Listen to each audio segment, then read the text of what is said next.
Bonjour et bienvenue dans Budget, le podcast qui te réconcilie avec l'argent. Je m'appelle Franck et jusqu'en 2017, j'avais du mal à épargner et j'étais quelquefois à découvert. En 2017, j'ai décidé de prendre les choses en main et j'ai réussi à mettre 10% de mes revenus de côté. En 2018, j'ai réussi à mettre 20% pour en 2019 arriver à 30% avec un salaire de plus ou moins 3 000 € en couple et un loyer de 975 €. Avec le temps, je suis devenu un expert de l'épargne et de l'économie. Ce podcast quotidien s'adresse à tous ceux qui débutent dans la gestion de l'argent et du budget, qui ont du mal à joindre les deux bouts, qui ont des croyances limitantes et qui ont besoin de techniques et de conseils afin de mieux gérer leur budget. Il ne s'adresse pas ou peu aux personnes qui mettent déjà 10 ou 20% de leurs ressources de côté ou qui recherchent des solutions en investissement ou en immobilier. N'hésite pas à t'abonner. À très vite. Comment ça se fait qu'il ne me reste plus rien sur mon compte ? Normalement, il devrait me rester des sous. C'est des phrases que j'ai déjà entendues pendant des coachings et du coup, je voulais t'en parler un peu plus dans le détail.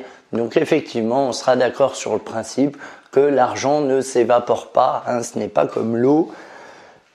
L'argent, il ne s'évapore pas, il se dépense tout simplement. Donc si tu as l'impression que ton argent s'évapore, déjà tu peux changer de formulation et tu peux dire « je dépense trop mon argent ». Parce que quand tu dis « l'argent s'évapore », ça sous-entend qu'il s'évapore sur l'action du soleil ou je ne sais quoi, mais que c'est en aucun cas de ton fait. Ce serait la faute de peut-être la nature, voilà, mais en aucun cas de ton fait. Or, tu es maître de ton argent. Petit rappel, ce n'est pas ton argent qui est maître de toi, c'est-à-dire que tu es maître de le dépenser, de l'épargner, de l'économiser, etc., etc., etc.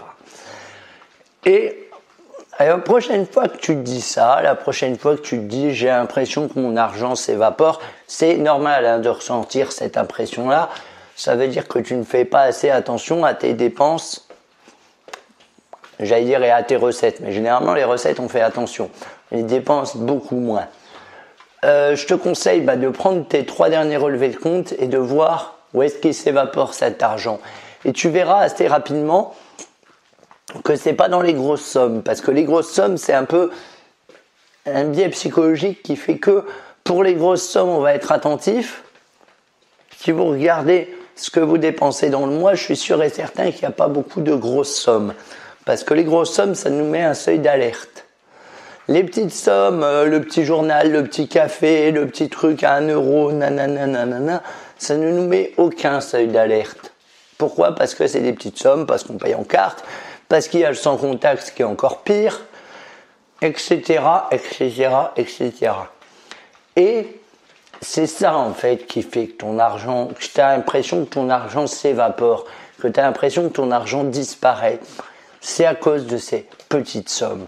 Pars à la chasse des petites sommes. Prends tes 3 derniers relevés de compte, stabilote toutes tes petites sommes, comptabilise tes petites sommes, les choses que tu n'avais pas prévues, des choses comme ça. Je suis sûr et certain que tu retrouveras la somme qui s'est, entre guillemets, évaporée. Fais le test, je suis sûr et certain que tu vas les retrouver. Mais il faut que tu te définisses en tant qu'acteur de ton argent. L'argent ne s'évapore pas, encore une fois, c'est toi qui le dépenses. Alors certes, ça fait pas plaisir à entendre, c'est mieux de dire « oh, l'argent il s'évapore ». Non, c'est toi qui dépenses ton argent, point trait. Sur ce, écoute, je te dis à très vite pour un prochain épisode.